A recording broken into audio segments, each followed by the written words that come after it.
Amigos do canal Via Romana, como vão? Saudações, eu sou o professor Rafael Queiroz e hoje aqui nesse vídeo eu quero comentar uma recente decisão do STJ, Superior Tribunal de Justiça aqui no Brasil.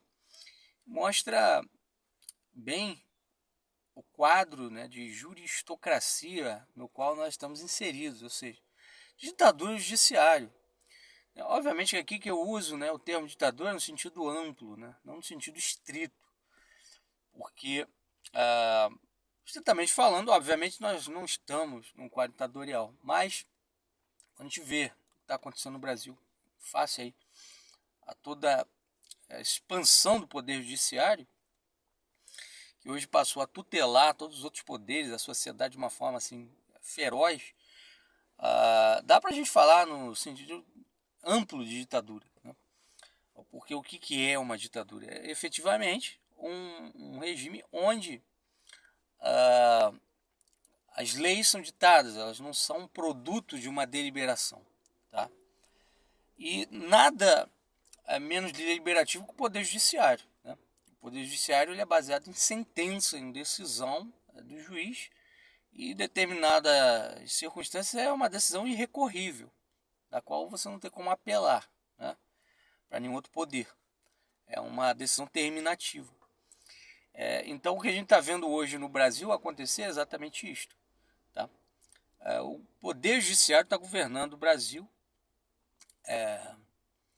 está colocando os outros poderes, o legislativo, o executivo, de joelhos, e a sociedade civil completamente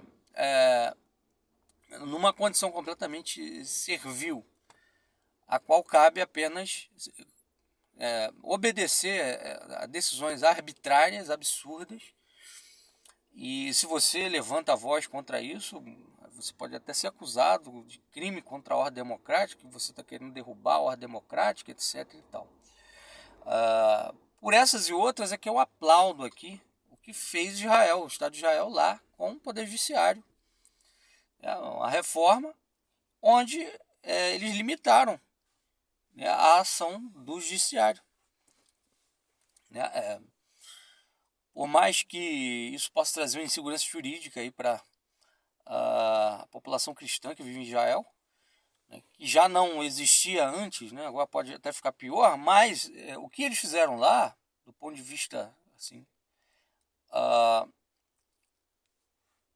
da decisão, estritamente falando, limitar o poder judiciário a uma certa esfera, que é a esfera criminal, civil, etc., é o certo, porque o que acontece em Israel, o que vem acontecendo em Israel, é o que está acontecendo aqui em outros países, onde o poder judiciário se mete em tudo.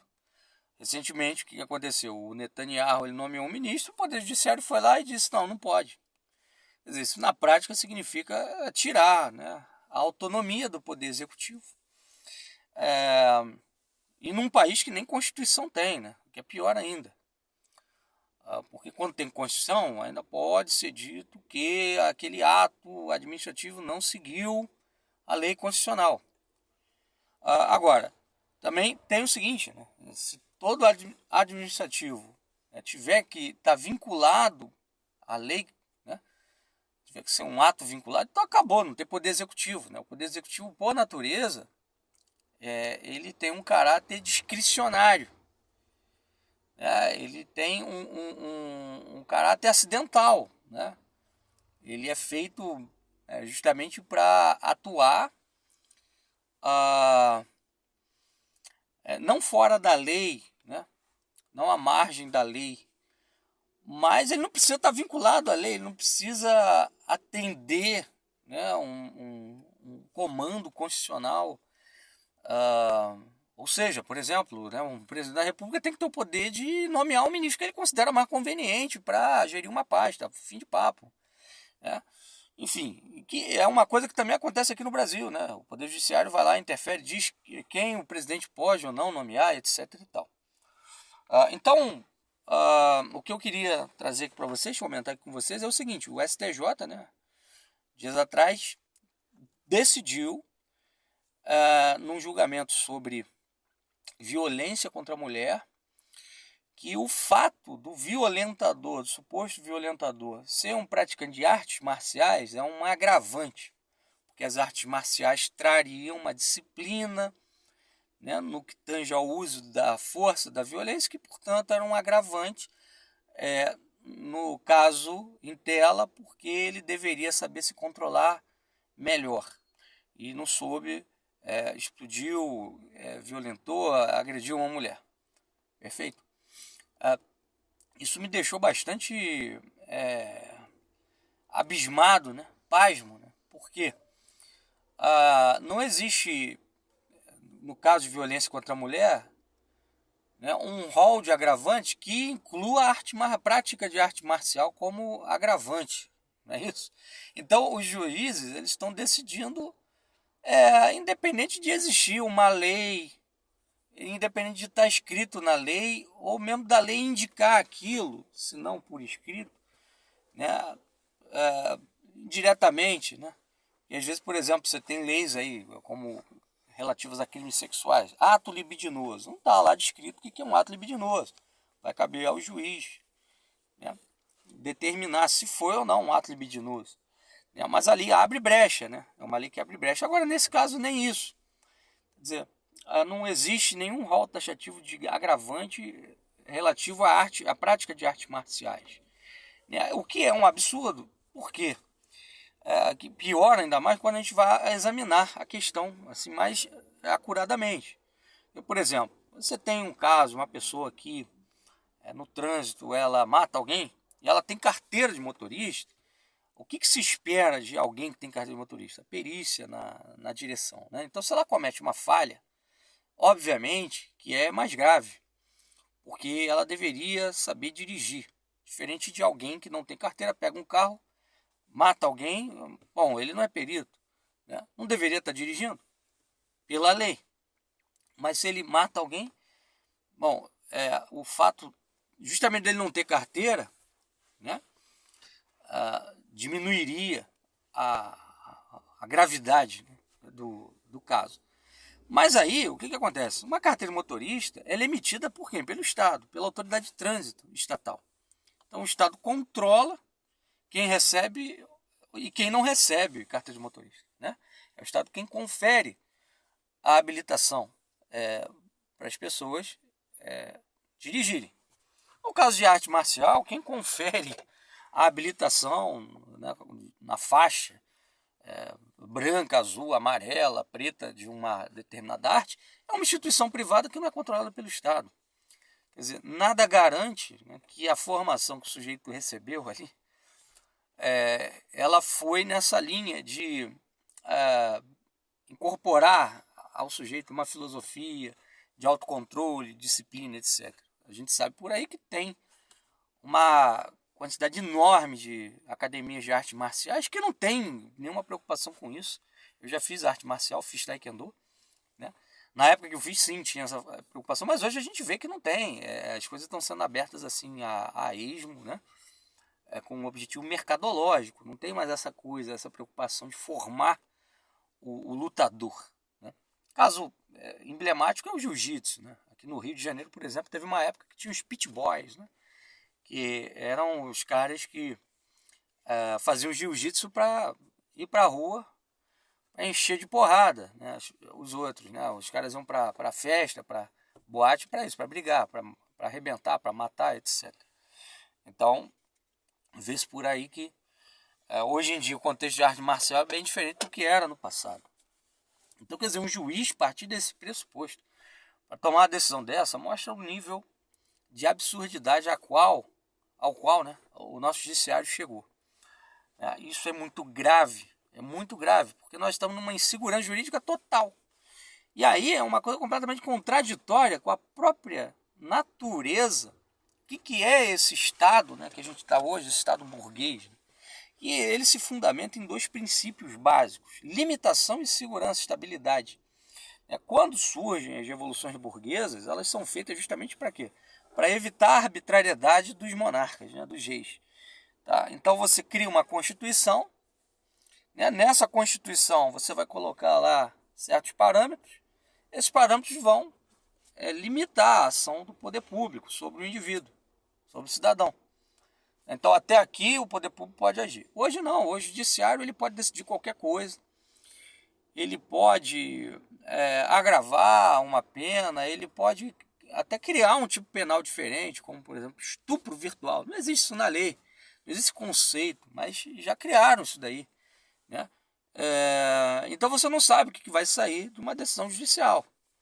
Decisão judicial no Brasil virou roleta russa, né? Pode sair qualquer coisa, né? É um revólver apontado para a tua cabeça, né?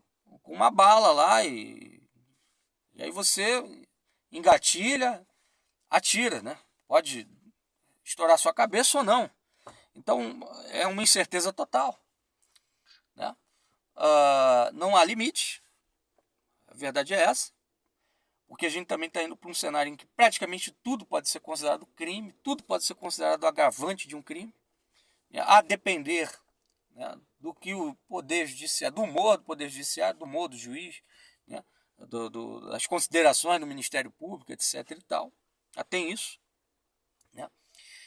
E o que a gente está vendo? Está vendo destruição, dissolução desse próprio sistema, né, burguês que foi criado para pôr limites ao Estado. Quer dizer, a gente está indo para um cenário de praticamente Estado total, né, sob uma capa constitucional, sob uma máscara de constitucionalismo, né, que já não significa nada, né, porque a Constituição, a lei, o Código Penal pode receber uma ampliação do seu significado e até inclusão aí de tipos agravantes que não estão ali escritos, né, não estão ali presentes, né. Então nós precisamos acordar para essa realidade. Nós estamos vivendo efetivamente uma juristocracia, não só no Brasil, em outros países também, né? Juristocracia a qual Israel hoje, né, aí opôs uma resistência. E é o que devemos fazer aqui também, é o que tem que ser feito em outros países, e aqui no Brasil de forma urgente, né? Colocar um limite a isso daí. E eu fico me perguntando o que o Congresso está fazendo que ainda não encaminhou nesse sentido.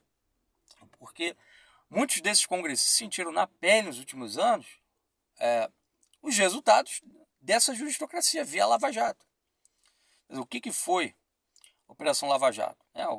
Delação premiada, quer dizer, o cara vai lá, delata que você cometeu um crime, né?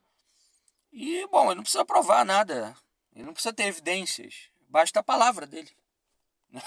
Então, quer dizer, corrupção total do direito criminal, do processo criminal, não precisa mais de evidência.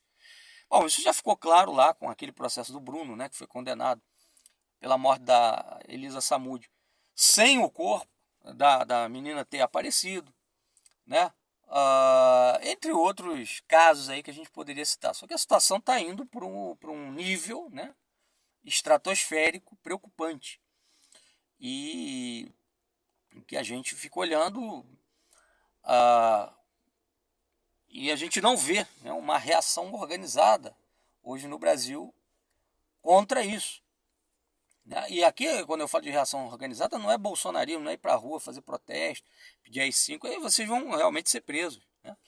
Tem que ser um movimento, né, de massas, obviamente, que pressione os deputados, senadores, os congressistas, né, conscientizando os mesmos dos riscos que isso significa, até para eles, né? Porque amanhã ou depois esses caras podem ser presos por corrupção, aí você amplia o sentido de corrupção. Né? Tráfico de influência vira corrupção, o caso do Lula, né? Aí também, para citar um exemplo. Né? Agora recente também, né? O caso do Bolsonaro, o TSE, inelegível, porque ele transmitiu uma reunião lá diplomática pelo Canal Brasil. O cara estava querendo usar a estrutura do Estado para campanha eleitoral. O cara estava fazendo campanha eleitoral ali, né? Ele estava fazendo um programa eleitoral, transmitindo, né, uma propaganda eleitoral por ali. Mas aí você amplia, né, o sentido disso. E aí você dá o significado que você quer, que interessa, né? Então a gente o que vê hoje, né, também assim, uma ampliação, né, do crime, né, no Brasil. O que eu falei, tudo pode ser crime, né? A gente já não sabe mais. Então, isso é também prova de uma falência do Estado, uma falência da nova república. Porque é o seguinte, quando você começa a ampliar o rol de crimes, é porque você já não está conseguindo educar as pessoas, você já não está conseguindo formar as pessoas dentro de uma moralidade, de um civismo, né, de uma eticidade. Então você precisa ir para o plano da repressão. Pô. O caso, por exemplo, dessas questões relativas a crimes sexuais. Que agora, né, praticamente tudo é crime sexual. Daqui a pouco você flertar com uma mulher, você chamá-la para sair, enfim, pode ser considerado importunação, assédio, né, até estupro, quem sabe, né? Já tem até estupro virtual, quem sabe, né? Pode estuprar a mulher pelos olhos, pela mente, né? Quem sabe? Você está pensando ali na mulher e tal, e você revelou, estou pensando em você, sonhei com você, sei lá, você está me estuprando mentalmente, não sei o quê. É possível, a gente pode pensar nisso daí também, porque a situação no Brasil está surreal. Então a gente olha para isso, a gente vê o quê? Você tem uma sociedade extremamente liberada em termos sexuais, tá? Que estimula, né, um instinto sexual às últimas consequências. E aí o que isso vai gerar? Obviamente, vai gerar um contexto que pode sim ter um assédio, pode sim ter uma importunação, pode sim ter um atentado ao pudor por conta disso, óbvio, né? Vai ter. Se você estimula isso demais, vão ter essas problemáticas aí aparecendo. E aí o que você faz? Em vez de você educar as pessoas, né, você disciplinar as pessoas, preparar para o convívio social através da educação, não. Por quê? Você não tem educação no Brasil, né? A família está falida, a escola está falida, as universidades estão falidas, né? Falidas que eu falo, no sentido moral mesmo da coisa. E aí você joga para o Código Penal, né? Não, vamos resolver com prisão, vamos resolver com repressão. E aí não resolve nada, obviamente, né?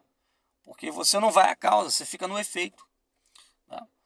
Quer dizer, uma sociedade que precisa também de leis sobre tudo, é uma sociedade que não funciona, pô, é disfuncional. É o seguinte, quanto menos lei uma sociedade precisa para funcionar, melhor. Pô. Significa que essa sociedade tem uma estrutura familiar forte, tem uma religião também, uma estrutura religiosa, que fornece aos cidadãos, né, às pessoas que formam essa sociedade, uma forte base ética e moral, né, de maneira que você não vai precisar entrar com a lei, com a polícia, com a justiça, para você colocar limites às condutas das pessoas e colocar essas condutas dentro de um padrão sadio, né? Porque você tem família, você tem moralidade, você tem religião. Agora, o que você tem hoje é justamente o contrário. É a destruição da família, destruição da escola, das instituições, da religião. A religião é posta para fora da vida social. Então, por exemplo, se algum religioso levantar uma questão aí dizendo que certo comportamento é pecado, é crime, quer dizer, é discriminação. Mas aí, quer dizer, se você for levar adiante qualquer tipo de comportamento sexual mais assim aguçado, né, etc., também é crime. Quer dizer, você não pode condenar, né, a liberdade sexual. Mas se você quiser usar essa liberdade sexual para certos fins, bom, é crime. Então, quer dizer, é uma contradição total. É isso que a gente está vivendo hoje no Brasil, né? Um Estado falido onde a justiça, né, ela tenta controlar a situação social, ela tenta disciplinar a situação social, mas ela acaba, né, o que a gente está vendo, reprimindo de tal maneira a sociedade, reprimindo de tal maneira os cidadãos, né, que daqui a pouco nenhuma liberdade mais restará, né, nem mesmo as legítimas. Aqui a gente, obviamente, faz a devida distinção. Existem liberdades que são ilegítimas. Ninguém está defendendo aqui o direito de fulano ou ciclano assediar sexualmente alguém, né? Mas eu penso, por exemplo, que essa questão teria que ser resolvida mais no plano mesmo social, educacional. Você educar as pessoas, você dar uma formação moral, familiar, religiosa para as pessoas não fazerem isso, né? Para o plano penal. Quando você vai para o plano penal é porque fracassou tudo.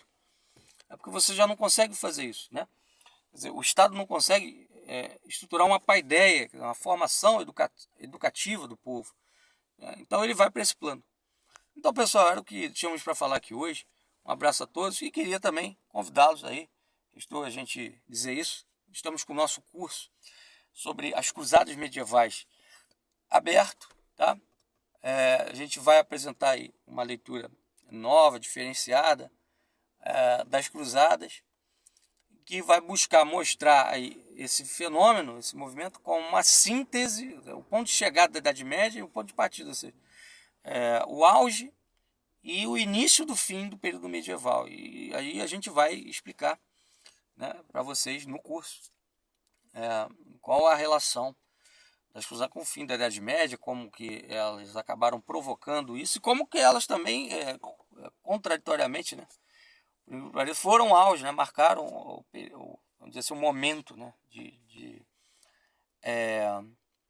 auge da era cristã medieval, né?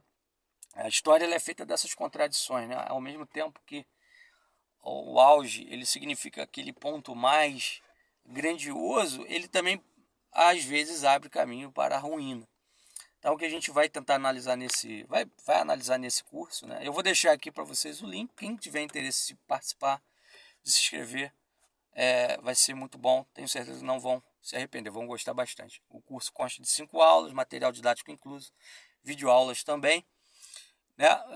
Bibliografia acadêmica, e é uma oportunidade também para você que gosta do canal, de ajudar o canal. Custa apenas R$50 esse curso, tá? Um preço bem baratinho, para todos fazerem. Um abraço, até a próxima.